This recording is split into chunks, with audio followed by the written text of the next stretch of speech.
Hello, Lisa here. Welcome back to my channel and welcome to a little bit of a deck knockout. So over the past bit, I've managed to acquire two different decks with spell work sort of at their heart, at their core. And I wanted to take a look at these two, do a little bit of talking through my process with you guys because I don't think I'm going to keep both of these decks in my collection. One of them, the Witchlings Deck and Book Set, is by Paulina Cassidy, and the other, the Practical Witches Spell Deck, is by, does it even say? runningpress.com. I don't know if there's an author credited right here on the front. Let's see if there is in the little guidebook. Okay, well, by Running Press.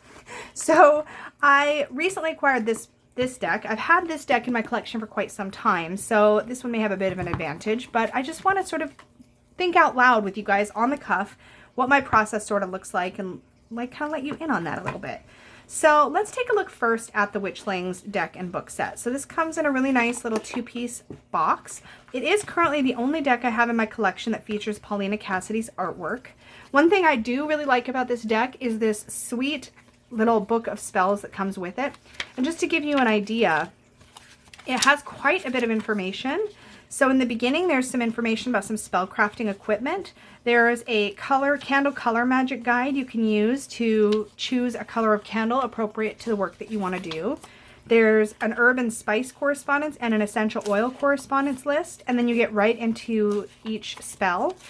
Now what's really nice is for each card in the deck, and we'll go through those in a minute here, for each card in the deck, you have a sort of overall theme, and then there are usually at least 3 different spells. This one looks like it has 1, 2, 3, 4 different spells, and I really like that they're very ingredient light. So for example, this first one has a spell where you need to have an image, that can be a photo or a drawing representing what you wish to attract, and a quartz crystal. Now most of us will have a plain quartz crystal in our collection, not everybody, but that's pretty simple. The next one over is just a green candle. The next one over is just a green or white candle and a green pen or marker. Again, very easy to obtain supplies. And the last one isn't any supplies at all. It's just a chant. Now, what I like about that is that often when you're feeling called to do spell work, you may not have a whole lot of stuff to work with, which makes that really, really nice. And all of the spells in here are kind of like that, where you always have something that is basically no supplies and a couple things with just a couple supplies. Some of them are more complex than others. Like for example, this one calls for Epsom salt, sea salt, lavender, chamomile, because you're basically making a bath salt. But you also just have one called Aura of Euphoria that's basically a meditation. And I really like how accessible this is. So that's something I really appreciate. Let's take a look at the cards themselves. Now I will say one thing this deck does not have going for it is that it is a little more limited. As you can see, this deck has 40 cards in it. So it's a nice card stock. It's a US Games deck. And we have Wisdom, Rejuvenation, Happiness, Euphoria, Creativity, Determination, Protection, Energy, Relaxation, Imagination, Meditation, Manifestation, Love, Luck, Nurture, Communication, Patience, Sanctuary. I'm not going to read them all, actually. I just realized that we'll be here forever. Well, maybe not forever, but I'm definitely not going to be reading them all from this one because there's way more cards. But to give you an idea, each one of these decks features a sweet witchling character sort of illustrating the energy of that card. So for Sanctuary, she's here. She's got a cup of tea. She has a little owl friend. She's safe up in a tree high up away from her troubles. And there is an incantation or a manifestation style statement at the bottom. So for Sanctuary, it says, with a calm, focused mind and enjoyment of each moment, you create your very own sanctuary. Now, in my practice so far, one of the ways that I've used this deck is whatever spell work or energy work I'm trying to do, I will pull a card from this deck that is harmonized with that work, and I'll leave this out as a visual representation of the spell. And because these words are here, I have something to sort of refer back to, and to even as I walk by the space where that spell might be set up, I can just say this out loud. Or if I've done a spell, this can be a placeholder for that spell while I'm waiting for that work to manifest. And even though there's only 40 cards, I haven't yet found that there's anything particularly missing. We've got wellness, serenity, transformation, confidence. Like, I can't think of anything that I've wanted to do spell work on that didn't have a card here that I could go to and use with that focus in mind. The backs are also really, really pretty. And I like that they're a nice size and they're super beautiful to look at. Paulina Cassidy's artwork is absolutely gorgeous.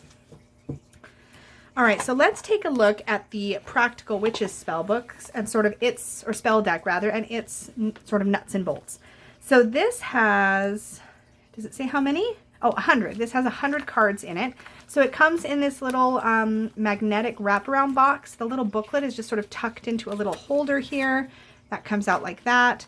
And the cards come out from this sort of plastic flip top. I hate plastic flip tops. Sometimes these can be really difficult to open. This one was really easy. But if it's really in there, you can usually slide like a nail file or a butter knife or something under there, just kind of lift the lid.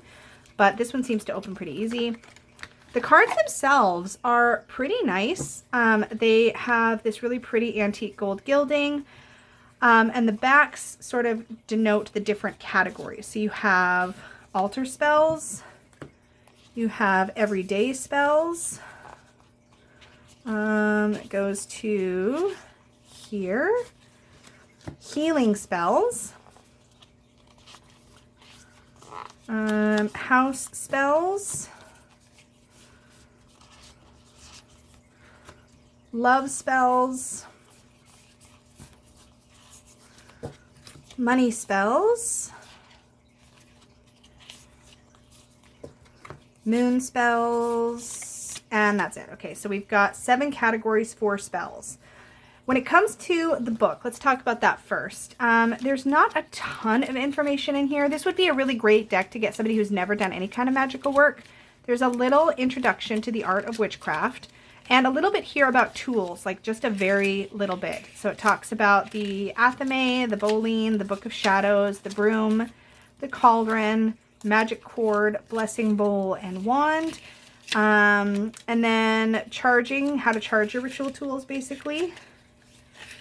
And there's some little correspondences in the back with herbs. So you've got, oh, so it looks like some astrological correspondences with the herbs. Now I have done a full flip through of this deck, which I will link up in the cards for you. But when it comes to the cards themselves, the backs are really, really cute. You've got a cute little illustration for what type of spell that it is.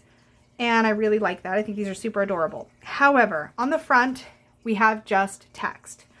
Now I will say in every single category, again, there's only, when you think about it this way, this deck has 40 different categories of spells, and within each one you have 3 to 4 spells per category. This has 7 categories and quite a few spells in each category. So obviously you get more individual spells in this deck, but less categories. I hope that makes sense.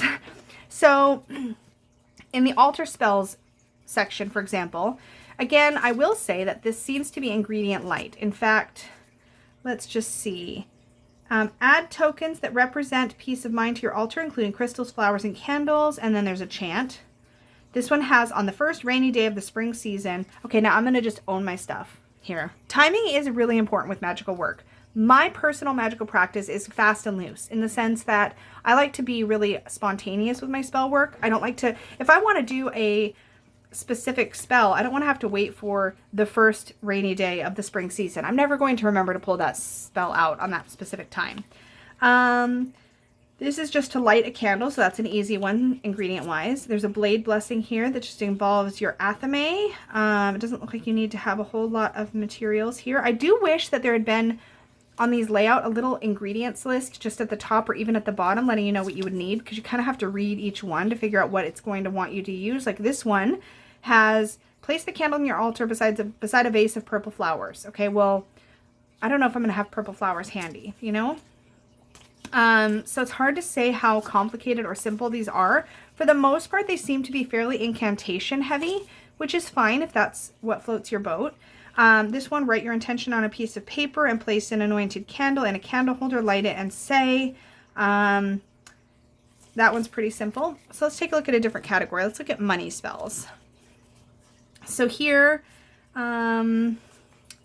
Dispelling fear before a job interview, performance, or the moment when you ask the boss for a raise. But that's in money spells. And I feel like maybe sometimes, like what if I needed confidence? I'm not going to know to look in the money section. So that's kind of another thing that feels a little bit limiting. So that's a spell for if you need a little boost of basically confidence, dispelling fear. So I'm not sure if I agree with the category thing. The Giving Tree is about planting a tree in your yard, which not everybody has access to a yard nor finances to purchase a tree. So I feel like I'm definitely being more judgy on this one for sure. Minting Money, which is about mint and basically mint tea. That looks pretty simple in general, but again, you'd have to have access to mint. Simple stuff, right? But these don't seem overly complex. I think this would be a fun deck to, and I've enjoyed, excuse me, I've enjoyed it for that reason. A fun deck to sort of flip through to get some ideas to sort of liven up your practice, or to, if you're new to spell work, to just give you a bit of a library of spells you can enjoy and flip through. But when you think about it, this has 100 spells, 100 cards, 100 spells. I can already tell which way I'm leaning, obviously. But the Witchlings, even though there's only 40 cards, actually features 150 spells. Because for each of the 40 cards, you have 3 or 4 or sometimes more spells per card. So even though this feels like it's lighter because there's only 40 cards, there's a lot more room to play. I definitely think that one of the things I really like is that there are more categories in the Witchlings deck. So 40 different categories versus trying to find what you need out of just 7 categories. If this deck had been done with a lot more categories and further sort of sorted down, or if it had maybe a better, because there's not really even an index of the cards in the book, so there's no way to even quickly hunt for maybe the spell that you might want or need, or like to tell you which section to go to. So I kind of feel like this is fun, and I love the gilding. I think that's really a nice touch, but I feel like this is less practical for my personal practice. So where I'm definitely landing is I'm going to be keeping the Witchlings deck and book set, and I'm going to be passing on the Practical Witches spell deck. I'm probably going to be offering this in an upcoming giveaway, so keep your eyes out on my channel for that. I don't always put the word giveaway in my video titles when I do a giveaway, and I usually like to announce those in a live chat of some kind, so just keep your eyes peeled. No promises that it will say giveaway in the title, but if this is something you're interested in, keep an eye out on my channel because I will be sending this off to somebody as part of a giveaway. So keep an eye out for that. But yeah, definitely the Witchlings has one. We're going to take another look at it. I will say the other thing is, oh, oopsies, that doesn't go there. Also, I'm not sure I'm loving this packaging. Just saying. I do like that you can pull the book in and out. At least it's not glued into this little box. That would be really, really annoying. Super fun to look at, but it's just, this deck is so much prettier. Let's just be honest. Like, look at these gorgeous purple backs and these fun characters. I love this. And it's funny because I don't even find myself needing all 40 of these categories. Like, my go-tos tend to be prosperity and abundance. And by the way, I have worked with multiple at a time. With this deck, I've actually used these 2 in tandem, which is probably why they're together in my deck. I don't tend to use this as any kind of an oracle deck. I do use it specifically for spell work, although maybe that would change in the future. But this one just feels more versatile. It feels like it's way easier to find what I want. If I don't even want to use the cards, I could literally just go into the book and look for what I want. Like, it really is a little spell book all by itself. You could literally separate these and have use out of each part, which I really enjoy. So that is it for this week's.